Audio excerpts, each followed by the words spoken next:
Hey, James Hutchison here. The standard model of physics can't explain dark matter, but the fractal model can. So, what is it? I'm going to tell you. I woke up this morning to see this on my Google feed. I like to call this kind of thing science smut, and it's disgraceful that space.com publishes misinformation like this. In the standard model, the definition of dark matter is we do not know what it is. In other words, it's just a placeholder where their math is wrong. Basically, based on the brightness observed, they can't reconcile galaxies staying together using the standard model of physics. Dark matter is not something you can collect. There is no evidence to support that. Now, of course, that's probably just a misleading headline to draw in clicks. I didn't bother reading the article because of it. However, I have read articles where people do theorize dark matter as being an actual exotic form of matter.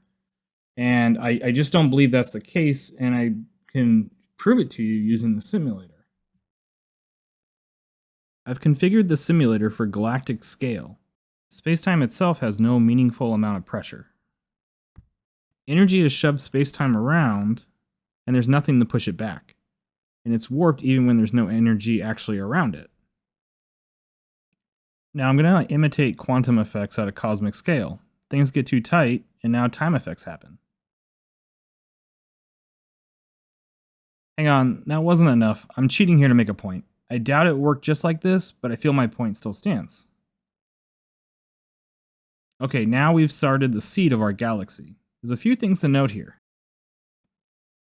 First, our disfigurements of spacetime still remain at the scale. With no substantial sources of energy to wipe it clean, it just stays there. Next, notice that the relativity effects of time have created what looks like the arm of a pinwheel galaxy. As you change scales, you'll see that energy gets sucked into what appears to be tunnels. And these tunnel-like structures hold energy within it. It then creates these dead zones on the outside and live zones on the inside. It all gets held together, and this is a very common effect with fields. Without exterior pressure to erase these disfigurements, they tend to be rather stubborn. Now, keen observers might have noticed that, hey, wait a second, that kind of looked like a cell. And the answer is yes, because cells are on the fractal and everything's a field. Like literally everything is a field and can be represented using field behavior. My fingers are a field. Trees, plants, fields. It's all field behavior on this fractal. Except the difference is that a tree is a field of a field of a field of a field of a field. You know, all stacked onto each other using structures underneath, but at the end of the day, it acts like a field. And so what you notice then is that, like, no one's saying, hey, how come James's fingers don't fling apart, right? Because they're held together by the inner structure. The same thing happens on the galactic scale, is what I'm proposing. So in other words, the reason a pinwheel galaxy doesn't fling apart is because these field channels are holding it together. Anything that tries to fling apart gets redirected towards the middle. And maybe with enough time it does fling apart. We don't exactly have a lot of data to work with here. Here you can see how these channels help hold energy within it. All right, so you're probably looking at that and maybe it's starting to feel a little obvious. And you're sort of like, well, hang on a second here. Surely there's someone at some point in time suggested this, right? And the answer is yeah. But here's the thing.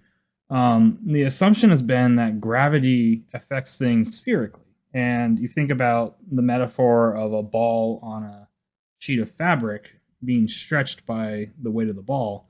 That's just the mental model everyone had of gravity. And what I'm suggesting with the field model is that actually these displacements in space-time come from things being shoved around, and they don't fix themselves automatically.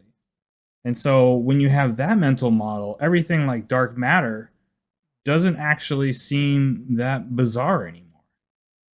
And likewise, when it came to suggesting that, well, maybe magnetic fields are helping hold things together, in the arms. It was kind of the same rationale. It's just they looked at magnets and said, "Yeah, but magnets lose strength so quickly. There's no way that's working." But you don't look at it as singularly gravity, singularly magnetism, but you look at it as an aggregate field at a given scale that does that. And that's might be a little hard to wrap your head around, but just look at trees. They do it. Another place where I believe you may see these distortions in space-time is in Einstein rings. An Einstein ring is from gravitational lensing. It's totally possible that's what these are. However, when you think about the odds of seeing one, they seem suspiciously prevalent. But let me show you something. Here you can see that space-time is shaped such that it's stretched in the middle and compressed in the exterior. Einstein rings bend light from galaxies behind them. One interpretation is that this is an Einstein ring. The light behind cannot make it through the galaxy indirectly, but can make it via diffraction, giving it a smooshed appearance. Another interpretation is that we're seeing space-time itself without alterations. Everything with a smaller space-time scale would be blue shifted, and everything with a larger space-time scale would be red shifted. This is because light that has a longer wavelength is redshifted. The fact the center is yellow is curious, but potentially explainable. Einstein rings being more prevalent than the odds would suggest could also be explained by field effects between galaxies. Light would be drawn from one galaxy to the next in a sort of tunneling mechanism. Finally, I present to you the space pimple. Thanks for watching. Don't forget to like and subscribe. I have a ton of videos that I want to make, and I think one of my next ones is definitely be about dark energy.